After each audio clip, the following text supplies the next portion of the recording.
We are live here on the Fantasy Fanatics MMA podcast. I'm your host, James Lynch, joined as always by my sidekick, my good friend, one of the best in the business, JHK. JHK, what's up, man? How are you? Good, man. Perfect. Life is good. Yes, I've been killing it with the interviews. I saw your interview yesterday with Lance Palmer. I know you've been on the grind and all that. Interviewed Ben Askren yesterday on my end, so you guys got to check that out. I posted it yesterday, but we're not here to talk about that. We're here to talk today about Nate Diaz and Leon Edwards. Going to be doing a full preview of that fight. This is how we do this podcast every week. We pick an upcoming notable fight, and we go through it from a stats perspective. We give our picks, everything else. Want to remind everyone, download the Fantasy Fanatics app. We'll be making our picks on there this weekend. You can go head-to-head with us. We're also going to be using them as a database today to go through everything in this fight between Nate Diaz and Leon Edwards. As we always do, John, let's start first with sort of the implications of this fight and everything else. I'll be completely honest. This came out of complete left field for me. Part of the reason being that, Nate Diaz, if you look at all of his opponents since he fought Conor McGregor, they're either UFC champions or former UFC champions or someone that's at least notable. Like even for Masvidal, he's fought for a title or at the time was the biggest star last year. Leon Edwards doesn't really fit that mold. Just first, your surprise level in terms of this fight getting booked.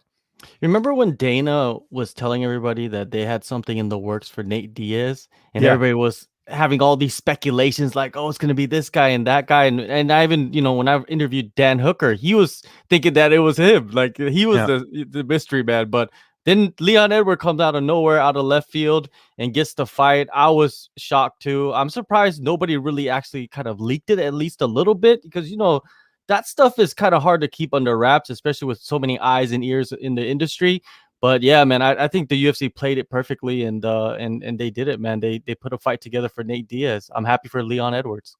Before we dig into the stats, I want to talk a little bit more about the optics of this fight. So Nate Diaz, hasn't fought since that fight against Jorge Masvidal. It was stopped via doctor stoppage, cut back in November of 2019. So it's been a bit. But saying that, Leon Edwards has only had one fight himself since July of 2019. So both, have had long layoffs sort of heading into the fight. But also, I think, in terms of why this fight makes sense, I think now that I've had a chance to sort of digest it all, it does make sense. And I'll tell you why for a couple of reasons. Number one, if Nate Diaz wins, he's getting a title shot. I don't think there's any argument there. Does he deserve it off merit? Absolutely not. But it's Nate Diaz. I think that's one thing, and I'd be willing to bet that Usman and his manager are kind of like, look, we want big fights. That's why Masvidal is getting this rematch, is because of the fact that it's a bigger fight than some of the other names in the division. Now, if Nate Diaz wins, you bet Nate Diaz is going to be fighting Kamaru Usman next, regardless of what else happens in that division with some of the other marquee matchups. And for Leon Edwards, I actually think it's a win-win for him as well, right? He was supposed to fight Chimaev. There's a lot of hype there with Chimaev, and had he won that fight, I think he would have made a good case for a title shot. But now you're fighting a guy in Diaz who has a layoff, who's got a huge name. This guy's got the win over McGregor that he'll live, keep in his back pocket the rest of his life. I mean, that's basically his meal ticket going forward in his career for Nate Diaz. So, here's a fight for Leon, and we'll get into it. I mean, I don't have to think I'm spoiling anything here. Leon Edwards is definitely the favorite in this fight, and we'll get to the odds in a bit, but obviously it favors him. So kind of what I'm getting at is that Leon Edwards, it's a favorable fight for him. It's fighting a guy that has a lot of clout, and two, like there's not a lot of risk there in the sense that he's fighting a guy that's dangerous, that doesn't have a name. It's a complete opposite. It's a winnable fight for him against a guy who's like I said, still got a lot of clout, so to speak. I know that's the term the kids use these days, but what do you think of that in terms of the optics of it? I completely understand it. It's a win-win situation for everybody in this, even the UFC. It's always a win-win situation for the UFC, right? Whatever they put a fight together, they know whoever wins this fight is going to benefit them no matter what. So, a lot of people will look at this fight and say, oh, it's a money fight. It's only for the money. But really, if you look at it, both guys are gaining a lot if they win in this fight, man. Either opponent, the title fight's coming up, like you said, Masvidal versus Usman. Usman wins, he gets another big fight if Nate Diaz wins. If Leon Edwards wins, he gets a bona fide title contender, right? Like it's no secret. And if Masvidal wins and Nate Diaz wins, that's a huge fight for the UFC for both guys. Big paydays. I love it. When I first started, I was like, and then now I think about it and I hear people's opinions. I'm just like, I'm starting to warm up to it a lot more, and I'm hyped for it. Yeah, I am as well. Just to see how it unfolds. It's a very interesting matchup. And let's dig into the style matchup here. Let's start first with Nate Diaz first. As you guys know, Nate Diaz, 35 years old. I forget that he's that much older than Leon, right? Like he's 35. Leon's only 29. So a little bit older there in terms of the age. He's 6 feet tall with a 76-inch reach. So Nate Diaz is going to be, a little bit undersized in terms of fighting Leon Edwards, in terms of the height anyways. The reach advantage actually goes to Nate as well. Nate has a 76-inch reach, or compared to Leon Edwards, who's only got a 74-inch reach. So it'll be interesting. So, I mean, let's be honest here. Diaz is a welterweight. I mean, he's fought at lightweight, but he was big for the lightweight division. So him fighting at welterweight, it's not going to be a case of where Leon's going to be like towering over him or anything like that. So want to get that out of the way first. He's got a 20-12 record. This is a guy that, in some ways is very dangerous because he's got nothing to lose. I mean, yes, he could, if he doesn't, let's put it this way. If Nate Diaz doesn't win this fight, he's still going to get good fights going forward. He's Nate Diaz, right? Like Leon Edwards, if he loses this opportunity, where does he go from here? Like, it's going to be much harder for him to get back in the spot he's in, whereas Nate Diaz is going to get money fights from here on out. So like I mentioned, he hasn't fought since the Masvidal fight back in November of 2019. Prior to that, he beat Anthony Pettis after a lengthy layoff, won that by decision. That was a pretty good win back then. If I remember correctly, Anthony Pettis was actually the betting favorite in the fight, so Diaz going out there and surprising in that one. And then, of course, he lost that majority decision before that to Conor McGregor back in August of 2016 in a fight that honestly could have gone either way. Like, it was a very close fight. I think Conor got kind of lucky to some degree of edging up that decision, but nonetheless, things certainly took a very strange turn, ever since Nate Diaz won. Because here's the thing, John, and I don't mind mentioning this, is that let's say Nate Diaz never got that Conor McGregor fight at UFC 196. I think there's probably a good chance that Nate Diaz maybe wins one, maybe loses a couple, but he probably ends up in like a Bellator, don't you think? Because like, it's not as though like this was just totally unexpected with the circumstances of Rafael dos Anjos being out of the title fight, McGregor having to fight Diaz beating McGregor, which people didn't think was going to happen. McGregor was seemingly unbeatable at that point, at least in the UFC anyways. So Nate Diaz, regardless of what happens in this fight, he's in a good spot because he's Nate Diaz. So one of the other things I wanted to mention with Nate Diaz is that if you look in his career, he's very tough to finish. The last stoppage loss, I mean, obviously the doctor stoppage, yes, that's considered a TKO, that's a stoppage loss. But the actual, like the only fight that he's had where he's actually been like finished, again, was a bit kind of like the doctor stoppage where he fought Josh Thompson. I think Thompson would have finished him anyways, but if you remember, they actually threw in the towel in that fight, and that wasn't Nate, that was his team who threw in the towel. But you could see Thompson was absolutely dominating Nate Diaz in that fight. But that fight, John, was way back in 2013. So it's like, you think of all the people that Nate Diaz has fought in his career, Rafael dos Anjos, McGregor a couple times, Cerrone, Rory McDonald. These are fights that he ended up losing decisions against as opposed to, getting finished. So I think one of the things that we need to keep an eye on in this fight, while a lot of people are picking Edwards here, is the durability of Nate Diaz. If Leon Edwards can't go out there and finish it early, the fight could get interesting if it goes in the later rounds. Although saying that, Leon Edwards has a lot of main event experience. So your thoughts on Diaz in this fight and what he brings to the table? If you look at Diaz, he's only fought 10 times since 2012. What does that tell you?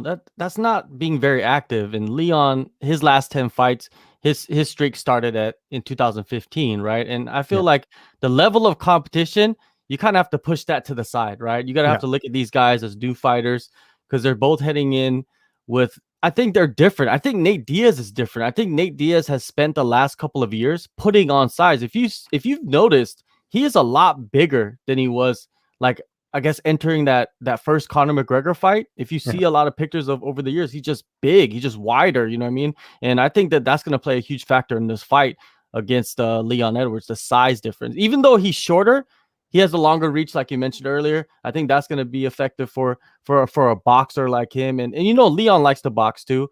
With Nate, man, it's just, that's the only things that I see that is working out for him, though. You know what I mean? Like, I don't really see much against Leon. Leon is on a roll. Like, he has massive momentum. And I know we're going to get into Leon, but man, I see so many disadvantages for Nate Diaz right now. I don't know. It's hard to mention anything that's going to win him this fight, except for, like you said, the cardio. That could be a question mark. But we've seen Leon go 5 rounds before, but Nate has much more experience. And the thing about Nate too is his face. You know what I mean? Like, a lot of people are going to point this out. Like, he gets cut easy, and Leon has a great jab, right? And if he sticks that jab out a few good times and cuts Nate, we don't know what's going to happen. This fight could be also ending in a doctor stoppage too. It's just Nate, man, I think he's in a position where he's kind of do or die. You know what I mean? I know a lot of people talking about the Conor fight, but I don't know if that's going to always be there. How many years has passed? Well, okay, but hold on. I'll interrupt you for a second there. What if Conor's got this trilogy fight with Dustin? There's a good chance, I think, that he loses that. Where does Conor go from there? If Nate Diaz loses this fight, where does he go? You got the trilogy fight. You've always got that in your back pocket, right? Like that's the one thing I agree with you in the sense that it's do or die if Nate ever wants a chance at fighting for a title again. I mean, this is it. This is it. He's 35. I mean, this isn't Jan Blachowicz. This is a situation in a division that's very deep where if Nate Diaz doesn't win this fight, he's going to be way behind the 8 ball if he doesn't win this. So I agree with it there. But he's always got the McGregor fight. He's also got the Masvidal fight again. You know, there's Diaz fans out there. And look, I love the passion. It is very annoying to hear from a lot of Diaz fans, but like, let's call it what it is. I was at that fight in New York. He wasn't coming back to beat Masvidal. Come on, let's go back and watch that fight. And you sitting there telling me that Diaz was going to make a late comeback. Come on. How many times has Masvidal been finished in his career? That wasn't happening. Masvidal was on his way to winning a decision, most likely, or a late stoppage, which ended up being a stoppage anyways. But Masvidal was taking over that fight. I mean, I just remember sitting there being like, wow, like, because I thought after Diaz had fought Pettis, it would be a little bit more competitive. But no, Masvidal had his number from that opening bell, and it wasn't even close. So I don't know what fight people were watching, but that was my view of it anyways. But sorry, I interrupted you. Would you consider Masvidal a better striker than Leon, or just a different striker? It's different. I think is better. Leon's got decent striking. Here's the thing though, and actually we might as well get into Leon right now. We might as well pull up all the stats and everything that he's got. Here's a fact that a lot of people don't know about Leon Edwards. Did you know Leon Edwards has the second fastest knockout in welterweight history? Oh, I've seen the highlight many times. I just don't know against who. 8 seconds. The person who has the record is Jorge Masvidal, which is crazy to think. Like everyone talks about how boring Leon is. People forget that, and mind you, that was his second UFC fight. So a lot of things to talk about with Leon Edwards here. We mentioned it there. He's younger. He's 29 years old. He's 6'2", so a bit of a reach or a height advantage in this one. Doesn't have the reach advantage that goes to Nate Diaz. Coming off the controversial fight with Bilal Muhammad, but I mean, I'll call it like it is. And I'm a big Bilal Muhammad fan. I think he's great. I love his Twitter and his show and everything. Leon was going to win that fight. I mean, I don't think yes, it's unfortunate the way the fight ended, but I mean, I don't think people were feeling like Bilal was going to turn the tide. Maybe if the fight went on, but I felt pretty good about Leon Edwards early on in that fight. Now, before that, he got the win over Dos Anjos, got the win over Gunnar Nelson. I know those wins don't look as good as they did back then, but still, those are wins. He also beat Cerrone. I mean, you don't just go on a 9-fight unbeaten streak for nothing. You know, it's very hard to do that in MMA, regardless of who you're fighting. Let's also mention the fact this is a guy who's got a win over Vicente Luque, which how good does that win look now with how many losses Luque's had in the UFC? Barely any. So his last loss was to Usman, and that was back in 2015. And I think you're seeing the improvements of Leon Edwards since then. The other thing I'll mention is his debut against Claudio Silva was a close fight. I mean, it was a split. It could have gone either way. I don't know exactly the circumstances as far as that fight, but I'm sure if they fought again, Leon would win that fight. So, I mean, we're realistically looking at a guy who's only really lost the champ and had a no contest and then had a really close fight in his debut. So, yeah, Leon's look great. The other thing we should point out with Leon Edwards now is that, you know, it seems like the restrictions in the UK have been lifted a little bit better. So he's actually getting some proper training from some of the teammates I've talked to. And Leon himself has mentioned he's had a much better situation. A lot of people talking about Leon Edwards turning down fights or being scared. We're in a pandemic, people. Like, he couldn't get to the States to fight Woodley. He couldn't train properly to fight Usman. He couldn't even fly over to Abu Dhabi to fight Usman back when that title fight was on the table in July here. So Edwards is ready to go. And I think, if anything, he's gotten better because he's actually been having time to work on his craft, heal up those injuries. But Leon Edwards, you see it. I mean, this guy, you know, for the most part, does go the distance. At least when he fights, you know, sort of notable competition. We did see that stoppage win over Peter Sabata, which was a TKO win. Got a submission win over Albert Tumanov. Remember how big Tumanov was back then? That was a big win. Like I mentioned, the 8-second win over Seth Baczynski. So I don't think if Leon wins this fight, it's going to be by stoppage. I mean, if it is, it might be later. By the way, we didn't even mention this. This is kind of crazy. This is the first 5-round co-main event in UFC history. I'm sure money had to play a role in that as far as it being that way. But yeah, I don't know who that favors per se, because Diaz has great cardio. Leon Edwards has obviously been in main events as well, so it should be interesting. But yeah, the other thing I look at is just the fact that I think Edwards is just a very well-rounded fighter. Like, he's not amazing in anything. Like, you don't, when you talk about Leon Edwards, you don't say, oh, Leon Edwards has knockout, you know, is a knockout artist. Not really. I mean, you don't think of it that way. Leon Edwards is a great ground specialist. He's got some submission wins, but I wouldn't, you know, I'd put like a Damian Maia ahead of him, for example. Leon is just a good, solid fighter, but he's not exceptional in any area. But that's you know, the way he's been winning his fights is just by being well-rounded. He's been put in different situations. He's been able to adapt here. So there's that. The one key thing in this fight as well that I want to point out, Leon Edwards has never been submitted. He's never been finished, other than he had an illegal knee. That was a DQ, I think, back when he ended up losing that fight. It was a illegal knee situation. But in general, Leon Edwards has not been finished. So if Diaz cannot finish Leon Edwards, it's going to be very interesting. But conversely, like we mentioned with Nate Diaz, he's pretty durable himself. So there's a lot of things that go into this in the fight. But Leon Edwards, I would say, has a lot of the advantages in this fight. And that's why you're seeing him as such a sizable favorite right now on the betting odds. Going off of what you talk about durability, right, with Nate, and is he that durable? Do you think he's continually durable? Because he's been in a lot of like damaging fights for himself. You know what I mean? He's taken a lot of punishment. He's kind of had that style of like he'll get hit to hit you. Yeah. And he's done it in one fights, right? And I don't think that's going to be effective against Leon. One thing I looked at Leon's record, he has wins over some great fighters, right?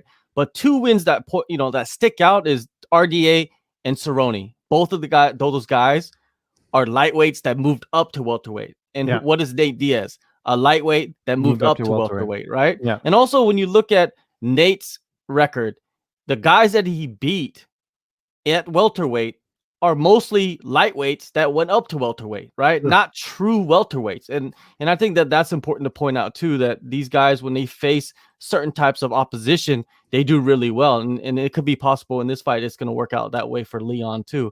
Leon, man, like you said, like you pointed out, that he is good everywhere. He's just not exceptional. And I think the best aspect of his game would be his striking, right? Mm-hmm. How he uses his boxing and mixes in the kicks, right? That's one thing that Nate Diaz doesn't use. He doesn't use kicks. Leon does use kicks. You know, in his last fight against Bilal, he was using the kicks very effectively. He was dominating that fight. And I thought, like you said, he was going to go on to win that fight. He was probably going to end up finishing him in like the third or fourth round, something like that, right? Even if he didn't, he would have went to the decision. It would have been pretty dominant.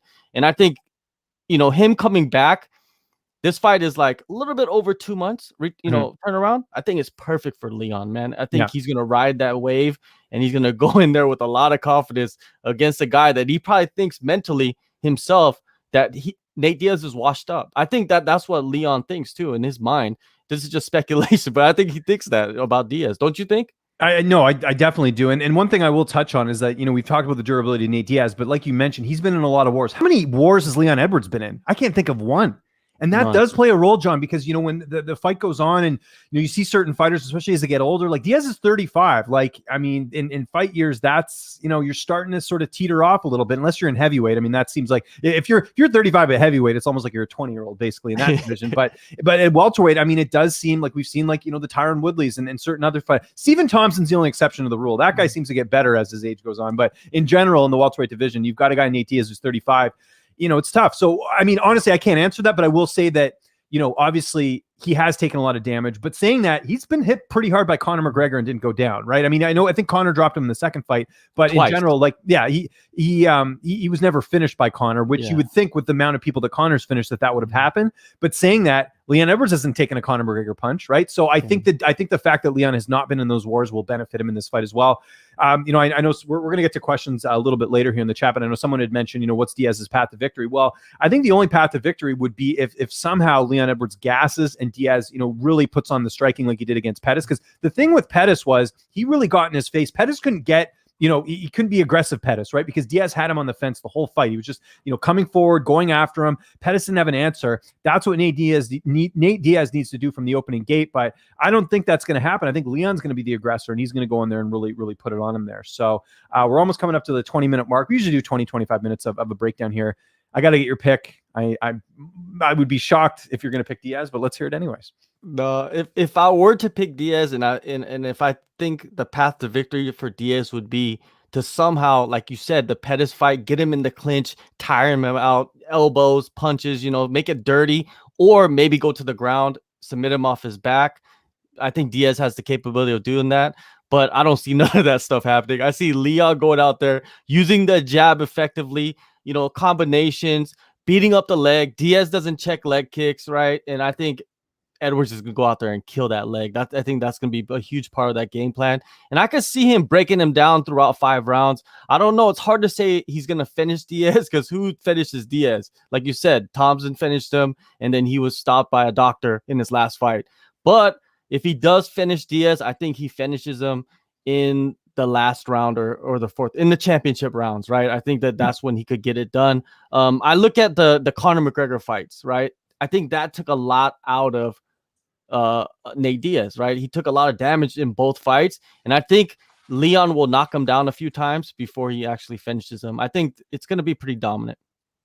Something we didn't even talk about, and this will lead to my pick choice as well, but Nate Diaz can't stop a takedown. I mean, how many? Do you remember that? I know it's a couple of years ago. Do you remember the Rafael dos Anjos fight? Like, he kept getting taken down. And this has always been my biggest criticism with the Diaz brothers is, and I used to be a huge Diaz brother fan back in the day. Like, I remember Nick's fight against Robbie Lawler back in the day. One of my favorite fights of all time. The commentary was biased towards Lawler. Nick Diaz knocks out Robbie Lawler. Just an incredible fight. But the thing that always annoyed me as they continued in their career was, we're not leaving. We're staying at our gym. We're loyal. All this, you gym jumpers. I remember they used to give Tyson Griffin shit for leaving the gym and going elsewhere to train at like Extreme Couture. Well, guess what? That's what you have to do to get better as a martial artist. And I honestly feel like both Diaz brothers have been pretty much the same over the last 5-10 years. They can strike well. They've got good cardio. That's it though. Leg kicks, non-existent. Takedown defense, non-existent. Like all these things. And I think the reason that Nate had success against Conor is because Conor's going to strike with him, but Conor's got a bad ground game. We've always known that Conor's had issues on the ground. Maybe not a bad ground game, but you've seen a lot of his losses are by submission. So I always get into arguments with McGregor fans about, but the truth is there. He's lost a lot by submission. But you get what I'm saying? Like, I think Leon Edwards, even if things aren't going well in the striking department, which I think that's 50-50, Leon can always take him down. And even though Diaz has got a great ground game, I think Leon is just too active, from top position. I don't think Diaz is going to go out there and submit to Leon Edwards. And like we mentioned, Leon Edwards has never been finished. He's fought really good guys. Like, I just don't see Nate Diaz going out there and stopping him. And can we also stop this narrative of Nate Diaz is going to knock out Leon Edwards? Like, it seems like every fight, Diaz fans are like, Nate Diaz is going to knock someone out. I'll tell you the last knockout win Nate Diaz had. It was the Gray Maynard fight. And that was in 2013. And that was a point where Gray Maynard was getting knocked out by everyone. So this idea that Nate Diaz is going to get like a first round, he's not a power puncher, just like his brother. They wear you down and they win like a late, like TKO type finish. That's how they win fights, or they win a decision. But I don't see that happening here against Leon. Leon's pretty durable. Like I said, hasn't taken hardly any damage in the fight. So who's my pick? I'm taking Leon. But I would look at that decision prop because I think you might get some value there. I think it is likely it could go, the full 5 rounds, even though, like I said, it is a 5-round fight. One thing we didn't mention here, I believe Diaz did get surgery to clean up some of that scar tissue. So I don't know if he'll be cut open as easily as he was in the Masvidal fight, but I'm not a doctor. You aren't either. So we're going to have to take a guess on that one. But I would say in general, it's probably not going to get stopped by doctor stoppage. But I'm picking Leon Edwards. I'd be shocked if Nate Diaz won this fight, John. I'll be completely blunt. I think Diaz is, it's good for Leon. It's good to see this fight. It's totally out of left field, but I just don't see how Nate wins this one. He's not going to knock him out. He might win a decision, but I don't know. Anthony Pettis is not the same as Leon Edwards. Leon Edwards is a much better fighter there. Yeah, the odds are stacked against Diaz, but props to him, man, for taking this fight, because I don't think he had to take this fight. I think that he could have took another fight. He could have waited for, Conor to take the trilogy and then pick up the leftovers, so to say, right after he got beat the second time by Dustin, if that actually happens. But yeah, I think the UFC offered something that he could not refuse, especially like we talked about earlier, the title shot if he beats Leon, and then that's a major payday on top of this payday, because of course he already gets paid. I don't even know how much he probably gets paid better than 95% of the roster, right? So of course, yeah. He's Nate Diaz. He's Nate Diaz. Yeah. Here's a little conspiracy theory I'll throw it your way, and I don't mind mentioning this. I have a theory that Nate Diaz, part of the reason he took the Edwards fight is because he's trying to get out of his contract. He's trying to get those fights off there, fights off the books, because I'm telling you, he's looking at these guys, and I know for a fact that he's actually been in touch with Canelo Alvarez. I know there's some talk of him potentially training with Canelo at some point. He's looking at boxing and going, look, I'm getting just as much viewership of these guys. I'm just as popular as some of these boxers, and I'm getting half the paycheck. I mean, a lot more than most UFC fighters, but still. But I have this theory as well that they're kind of looking at what's going on, and they're going to run out the contract. So that might be another reason to pick Leon here, because Nate just wants to get his fights out of the way, go out and box some YouTube guy, and you make $1 million. Like, look at Ben Askren. This guy's going to make $10 million to fight a YouTube star. I'm sure Nate Diaz is looking at that and looking like, I'm an actual striker, and I could probably find some success as well. And I'm an even bigger name. Well, maybe not bigger than, they're probably on par as far as fan bases and stuff, but both are pretty big draws. But you get what I'm saying here. I think Nate Diaz wants to run out that UFC contract, go do Diaz promotions or whatever, and do like a boxing fight. I seriously think that's the case. And at 35, his time's running out. So I think that's why he took Edwards as opposed to anyone else. It's another theory I have on top of that. So it kind of reminds me of Mark Hunt. Remember when he was suing the UFC and he was still under contract and he was just taking fights just to get out of his contract, and it didn't work out really too well for Mark Hunt at the end of that. run. All right, let's get to some questions. My man Mike in the back. We'll go to Bob and Bear TV. I wonder what that show's about. Bob's and Bear TV. It's saying, who's the better Diaz brother? See, it's a tough one because Nick's had, well, I guess Nick's only had one title fight with GSP, right? But he's a strike force. Yeah, that's honestly a tough one because obviously Diaz has the win over McGregor, but outside of that, like, what are some of his like notable wins? You know what I mean? Like Michael Johnson, Gray Maynard. I'll probably go Nick just in terms of his overall career. If you look at his like overall wins, I think Nick has shown that he's better, but it's really tough to say because a lot of different circumstances. I mean, when Nick fought, who he fought, when he fought, like, different weight classes. I mean, the win over Gomi alone, and I don't care. I mean, that's a no contest, but he won that fight. Marijuana did not make him get an incredible submission in that fight, right? It was just, if anything, made him a bit that more made relaxed. the win better. You know what I mean? Like, yeah. If you know people you think that are high. Like, I don't think people realize too, like, obviously Gomi wasn't as popular as McGregor was, but back in the day, Gomi was the guy in Pride. And for Nick to beat him, it was almost as big as what Nate did to Connor. And the circumstances were different in the sense that they had full camps for that fight. It wasn't like a quick switch up like Nate had with Connor. So I'll go Nick on that one. But I mean, it's a very, very difficult to argue either side, I think. Like, it's, I think you could say either or. Yeah, I agree with you. Nick just had his resume is just much better, and he was a champion, right? Strikeforce champion. He fought for the title in the UFC. So did Nate, but man, some of the classic wars that Nick has had in the past, and the names that he has accumulated on his resume, it's just much better. It stacks up much better. I almost think like Nate Diaz just fought Connor at the right moment. Yeah. If you think about it, right? And now you see Connor, what type of performance he's putting on now, it almost kind of diminishes that win in many ways. Let's get to 702 J Spec Driver, over or under 2 rounds for Stockton slap. I think I'll go over because I think what's going to happen is Nate's going to get frustrated and then he'll try and slap Leon Edwards. I think that'll happen. I'll go under. I disagree. I think Nate's going to come out and slap right away. I think that he wants to get into the head of Leon because Leon seems like Leon's a cool character. He's calm, cool, collected. You see him talk. He never really gets flustered. And I think like Nate will try to do that. He'll try to get him flustered a little bit if he can and play dirty a little bit. And I think the slaps will help. But will they be effective? No, I don't think so. Again, forgot to remind people at the top, hit that like button, hit the subscribe button. We're on episode 3. We're just getting this thing started. This is a really cool and unique show. And again, download the Fanatics MMA app. We're on there. We're doing our picks every week, so you guys can go head to head with us. And it's just a great app. I'm not even saying that. Like, it's very interactive, very easy to use. That's what you want in an app. Best MMA app, in my opinion, out there. So just want to remind people to do that. If you guys have any questions, post them in the chat. We'll get to them as soon as we can. We'll go to It's Booty, saying, how do you think Diaz's scar tissue holds up against Leon's elbows? I think it'll hold up because, again, I think he had surgery. That's what I remember hearing. So if that's the case, I think it'll hold up. I don't think we'll see a doctor stoppage in this fight if I'm taking it. And that's a big guess, but still, that's my guess. I think even with the Leon will be able to cut him with the elbows. I think he will be able to cut him with the jab. I don't know. I'm not really too big on like the surgery helping them. I think it's still compromised, right? That's why you have surgery. It's compromised. So I feel like the surgery is going to still be compromised. So let's see what happens. By the way, for DJ Hooligan, I know these questions are late, thinking that we had Diaz and Leon Edwards. If we had Diaz and Leon Edwards on this show at the same time, we'd probably be at ESPN. Just saying. But happy to get those questions there. If I had to take a guess, I don't know. What's Leon Edwards' favorite meal? He's a Brit, right? What are Brits like eating? I don't know. I'd have to take a guess on that. Spotted dick. I think that's a big Brit there you go. dish. We'll go to Spank Me David, kind of a weird username, but we'll answer the question anyways. Who's more likely to fight for the title first off a win? So who would have more of a chance of fighting for a title? I would say Nate Diaz if he wins, as opposed to Leon. They should give Leon the shot, but it's a UFC, man. They always do some weird stuff there. Yeah, there's a lot of politics. But yeah, if Diaz wins, he has a better chance of fighting for the title, I think. So it is money. It's big money, man. My guy and your guy too, Adam Martin in the chat. What do you guys think about the odds? Minus 400 Leon, plus 325 Nate.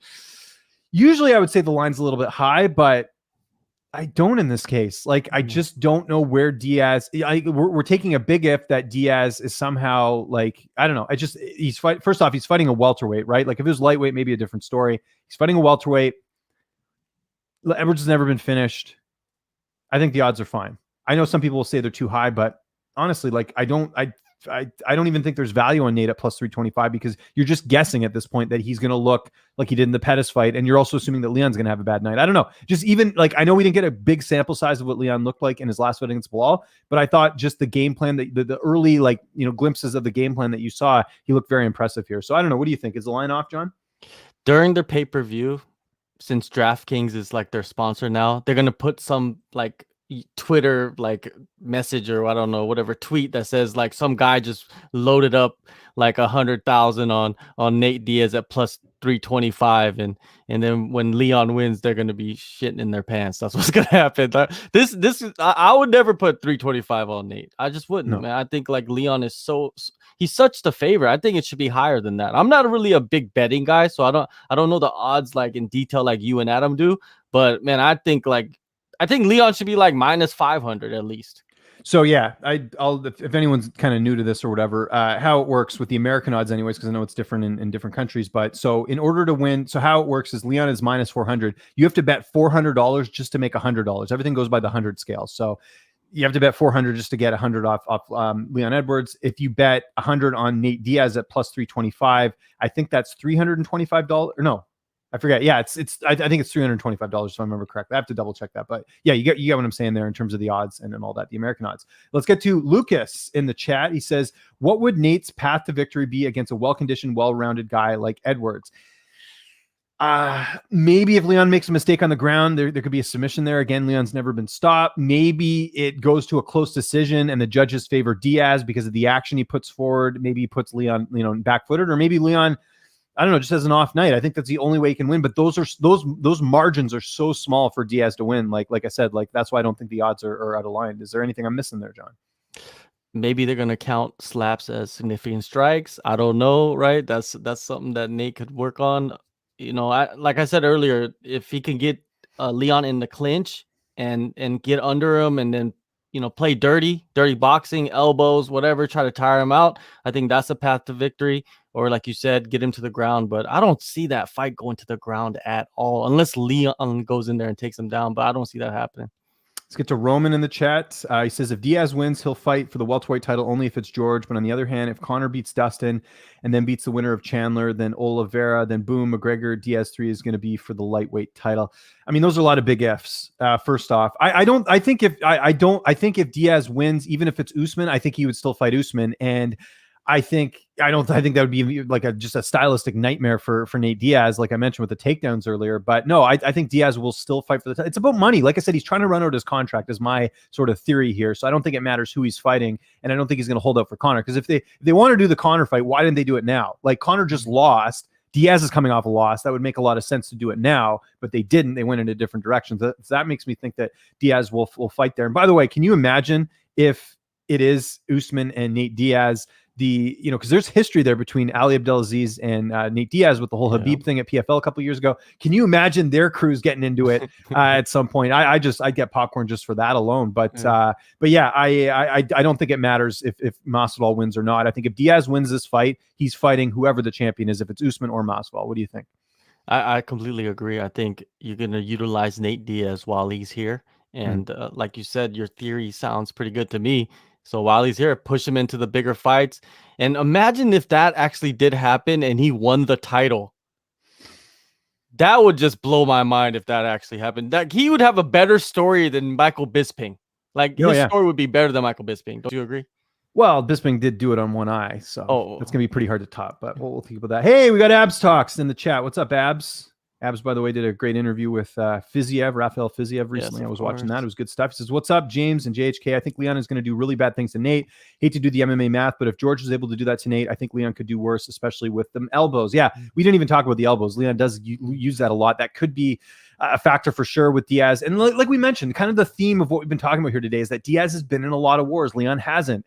And, it does wear on you at some point. Here's a good example. Diego Sanchez, right? Sanchez was known for having this iron chin. I mean, we're getting to the point now with Diego where he's starting to get finished. And that wasn't happening a couple of years ago, but it is now because all those wars are catching up to him. Not only that, but just his speech. I mean, you're seeing a lot of things from Diego now that just aren't like how he used to be. So not that Diaz is at that point, but it is a factor in the fight. I think, the more fresher guy is, has the advantage there. What do you think, John? Yeah, definitely agree with that. It's just, yeah, the elbows are going to be key, I think, for Leon. But I think Leon might not even have to use the elbows. I think he could just box him. We might see Leon outbox Nate. You just don't know. You know what I mean? I think, when you look at speed, Leon's much faster. Yeah. And if you look at power, I think Leon does have more power in his hands. And yeah, it doesn't work out too well for Nate, man. Even stylistically is just a nightmare for him. I'll get one more comment there from Abstract. He mentions that Leon also has the joint latest finish in 3-round fights, which is interesting. So what fight was that he finished late? Was it it was the Sabata fight? That's right, 459. Holy crap, I forgot about that. So there you go. So yeah, again, for a guy that gets called a lot of things in this industry, Leon Edwards, he's got a couple cool records to boot, and he's. I mean, I don't know if you've spoken to him, but he's a good interviewer. He's kind of got that kind of like, I don't know how I would describe it. It's kind of like a low key, like sarcastic, kind of funny, like stuff. Like I remember when I asked him about the Askren and Paul fight, like he just kept laughing, like, and it was just like so like genuine about him talking about the fight. It was just good. Like he's a really good guy. Hopefully, I'll get a chance to speak with him before this Diaz fight. It's not it's kind of like a Musasi style. Exactly. Yeah. Well, no, Musasi's. I mean, he's one of a kind. That's of course. And but he'll in the beginning, some just crazy stuff out there before he made the turn.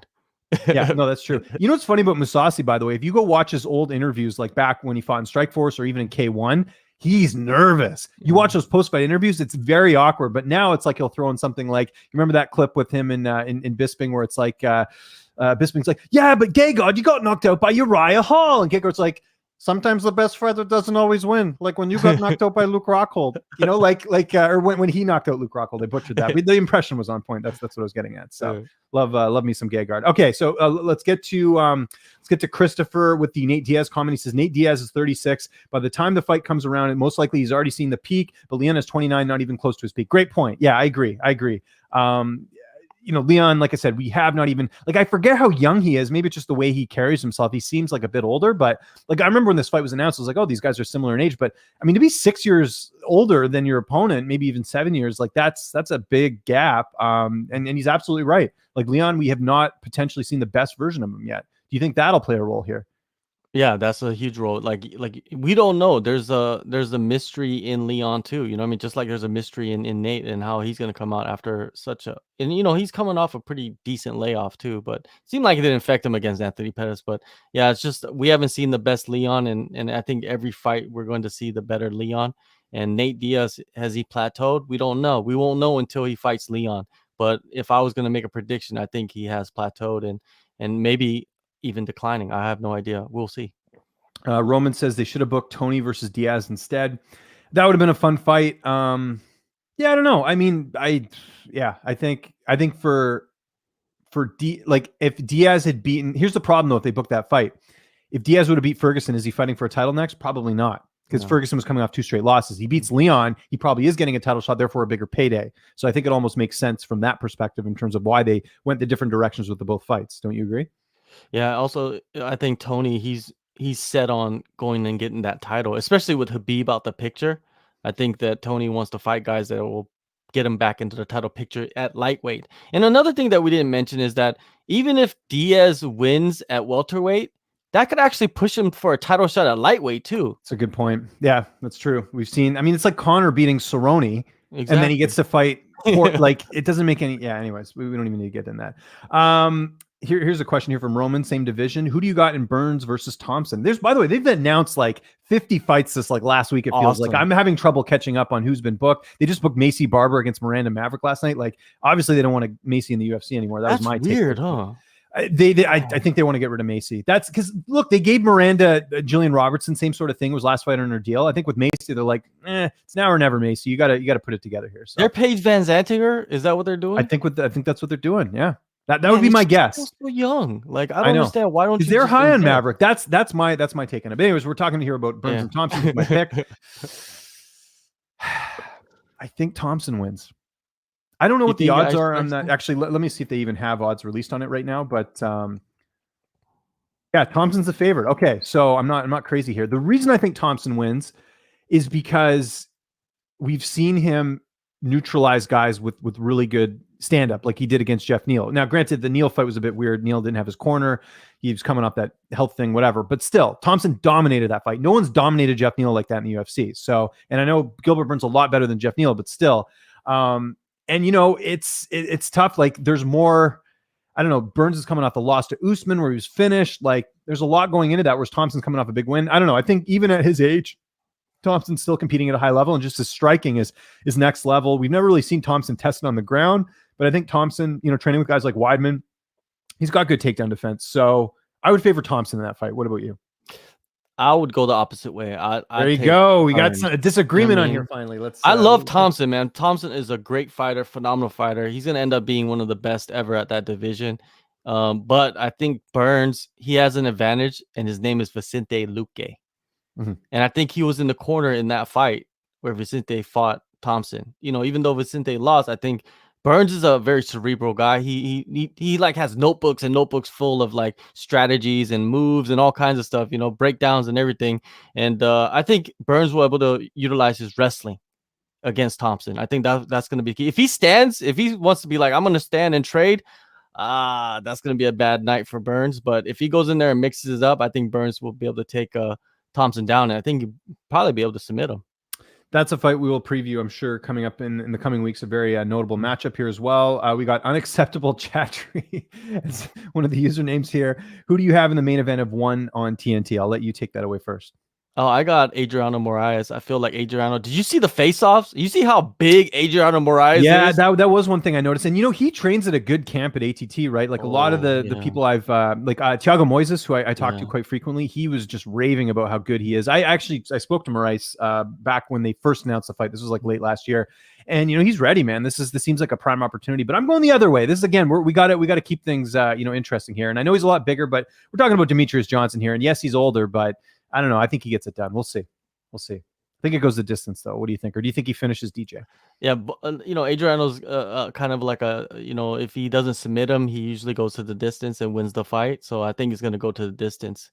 Yeah, it's going to be a wild fight. I think it's going to be a fun one to watch. But yeah, I got Adriano, man. I'm riding with the new king of the featherweight or flyweight division. Let's get to James. Are we ever going to see Nick compete again? If I'm a betting man, I don't think he fights again.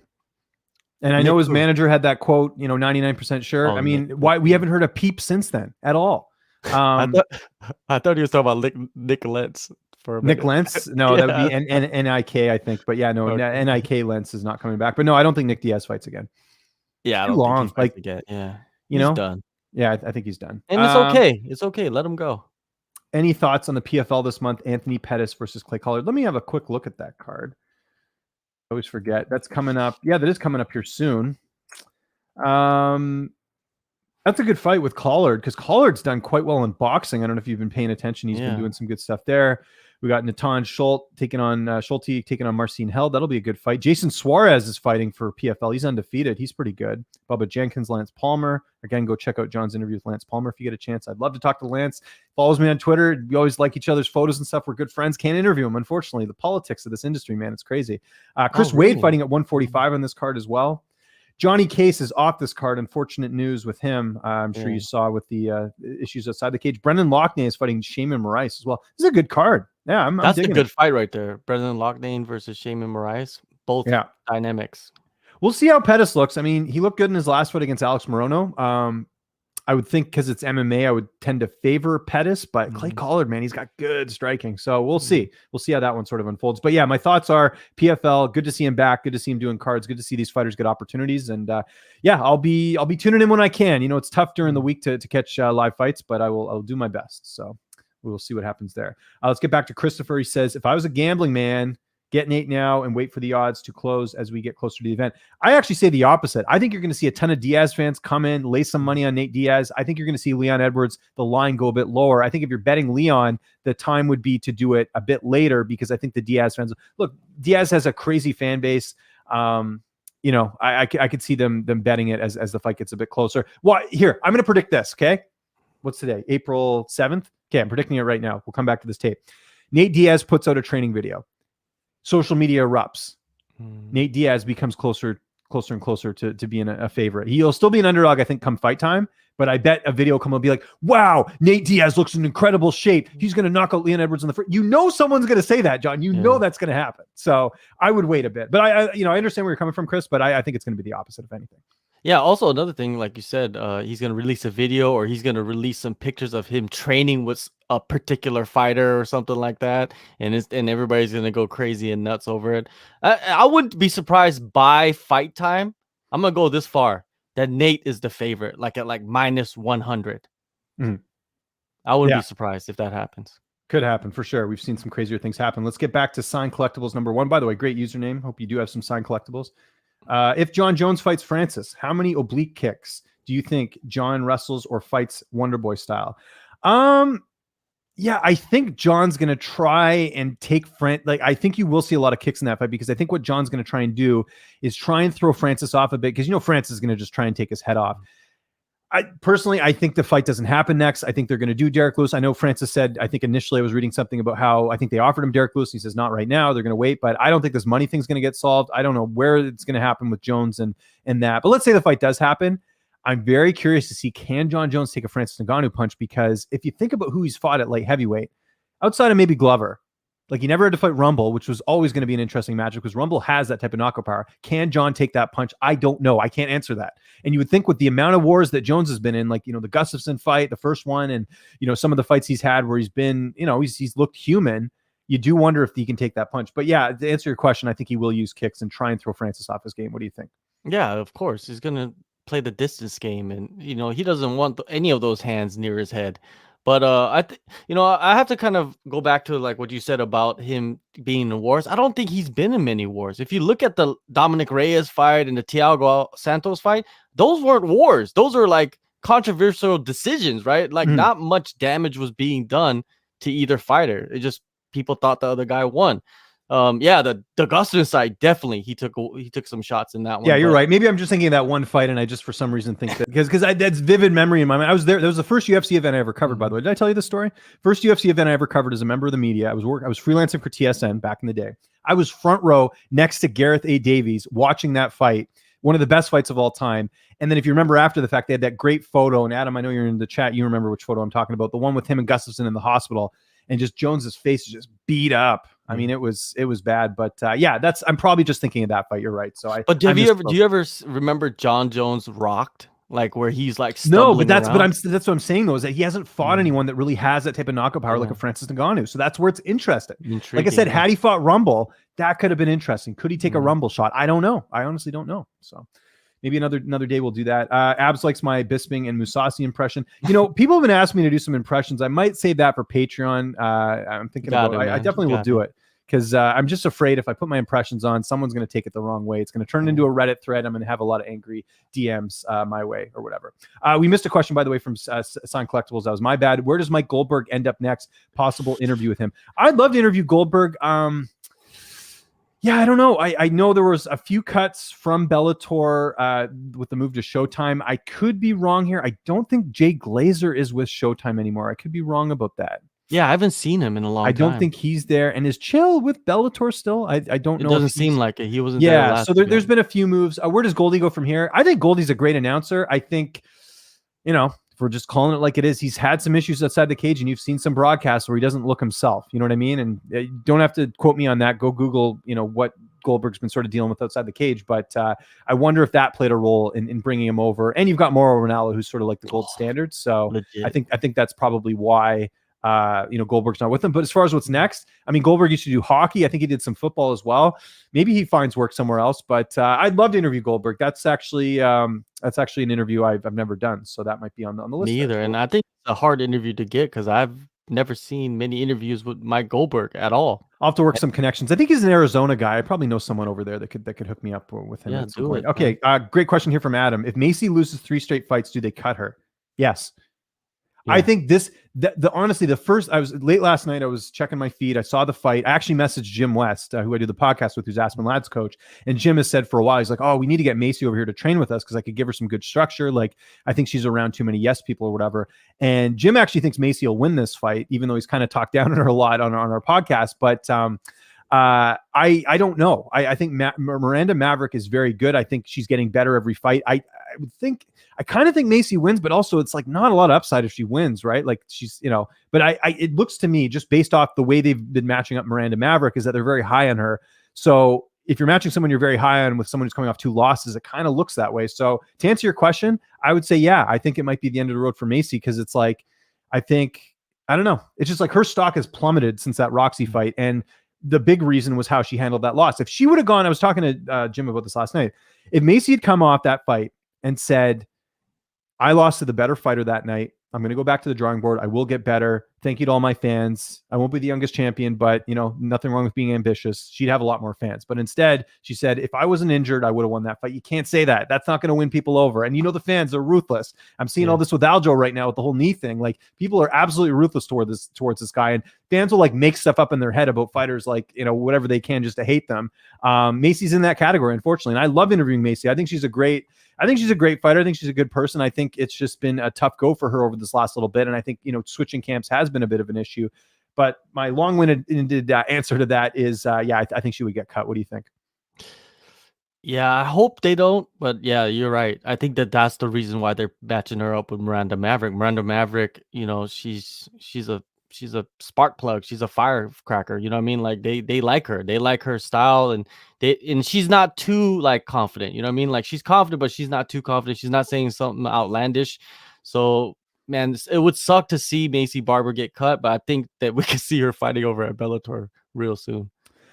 Here's the other thing as well is that who did Paige Van Zandt fight in her last fight with the UFC? It was Amanda Ribas, someone they were very high on. Same sort of matchmaking here. That I'm kind of getting that Amanda Ribas vibe in terms of the matchmaking here, right? And here's my thing too. You invested all this time in Macy. You had her on Contender Series. You gave her a fight like pretty soon after she won Contender Series. From what I remember, she fought JD Aldrich in her debut, and they've just continued to build her up. So it's like you put all this effort into her. I remember she was like a guest fighter on like every pay-per-view. It seemed like they would bring her backstage and all this, and like she just didn't get that type of treatment that she was that other fighters were getting. I mean, you could see that from a mile away. So now they're giving her Miranda Maverick. It's like it makes me think they're like, okay, we got what we needed at a Macy. It's time to move on. That's what I think. So yeah, that's another reason why I think that because here's the thing: if they wanted to build Macy back up again, give her a vet, give her someone on their way out that she could potentially beat, as opposed to a prospect. It doesn't make any sense there. So that's my thoughts on Macy Barber. Which fights are you most excited about on the Fight Circus 3 card? I was reading that. What are they having? Like, is it? Can you pull it up, Mike? Yeah, can you pull it up real quick? So is Fight Circus? Oh yeah, it is on there. Yeah, so Will Chope is fighting 2 brothers. Yeah, that's awesome. By the way, shout out to Will Chope. One of my early interviews. I know you've interviewed him a handful of times. The guy's, just one of the most unfair cuts of the UFC. Remember, he had like a domestic violence thing like years before he was in the UFC or something, and then they like, they made note of it, and then they just cut him like the night before he was supposed to fight someone. I forget who it was.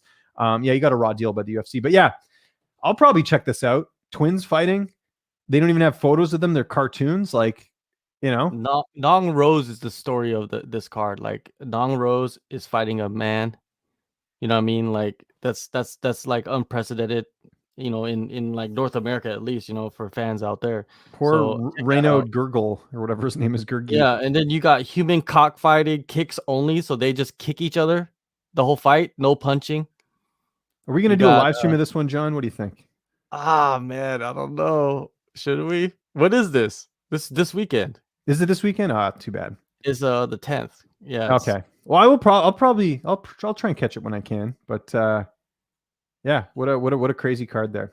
Anyways, yeah, I don't know. What fight am I looking forward to? I want to see how Will Chope does against 2 brothers. I've never seen that. It'll be like Streets of Rage. You know that old video game where like you have to take on multiple people? That's what it's going to look like. I'm looking forward to that. By the way, something I was going to mention to you off air, but I might as well mention to you now. We should do a live stream for the Askren card. I was thinking about that because that's going to be a big fight.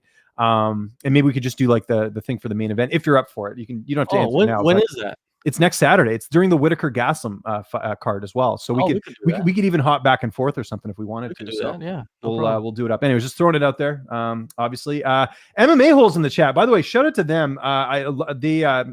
Mystic Moss and that whole team over there. They're great. So he's just saying Nate, the welterweight King Diaz. Just shout out to them. They're doing an awesome job with live streaming and all that. They've been killing it over there. Okay, here we go. Chris Edwards Bailey. A big question for the guys.